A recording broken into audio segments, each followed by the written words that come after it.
नमस्कार, बहुत स्वागत। मैं हूं आपके साथ ऋतु ज्ञानवानी। आप देख रहे हैं न्यूज़ 18 का डिजिटल प्लेटफॉर्म। पाकिस्तान में 27वें संविधान संशोधन विधेयक के तहत सेना प्रमुख जनरल असीम मुनीर को आजीवन अधिकार दिए जा सकते हैं। जी हां, जिनमें थल सेना, नौसेना और वायु सेना पर सीधा नियंत्रण, परमाणु हथियारों की कमान और आजीवन फील्ड मार्शल की उपाधि शामिल है।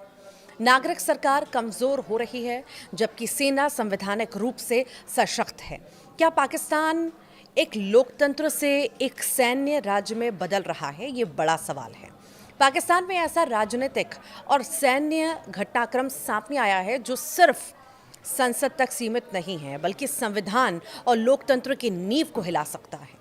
पाकिस्तान की संसद में पेश किए गए 27वें संविधान संशोधन बिल के तहत सेना प्रमुख जनरल आसिम मुनीर को अब वो शक्तियां मिल सकती हैं जो अब तक नागरिक सरकार के पास थीं।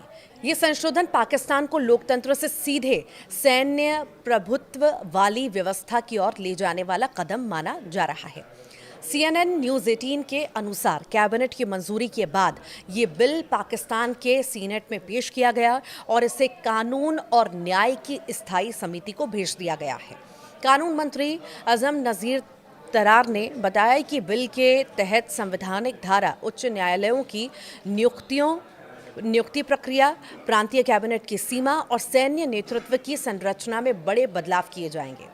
ये बदलाव सिर्फ प्रशासनिक नहीं है बल्कि सेना को संविधान के तहत असाधारण अधिकार देने वाले हैं। बिल के अनुसार सेना प्रमुख अब चीफ ऑफ डिफेंस फोर्सेस भी होंगे, यानी तीनों सेनाओं, आर्मी, नेवी और एयरफोर्स पर सीधे कमान।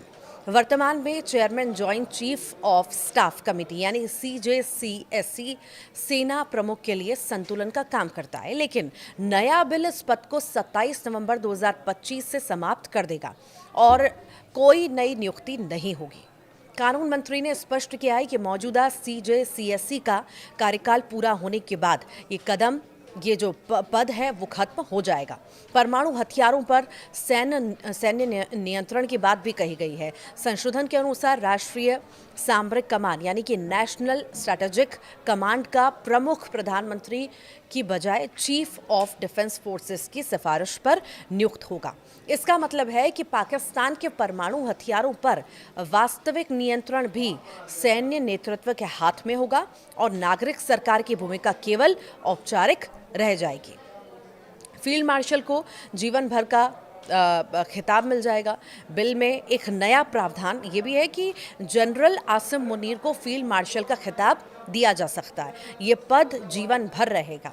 अधिकारी वर्दी पहन सकते हैं और विशेषाधिकार का आनंद भी ले सकते हैं।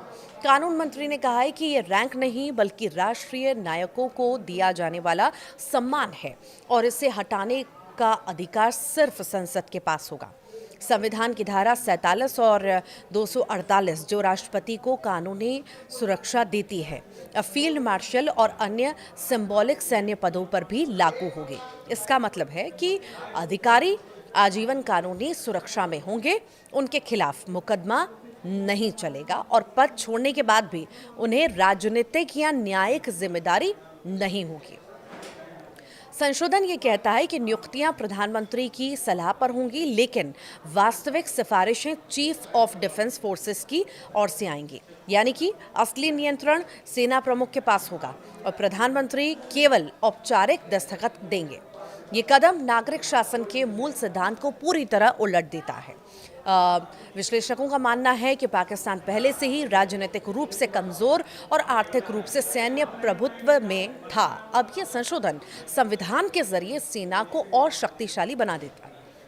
अब पाकिस्तान की सत्ता संरचना ऐसी दिख रही है जिसमें संविधान का काम सेना की ताकत को वैध करना है। आप क्या सोचते हैं? जरूर बताइएगा।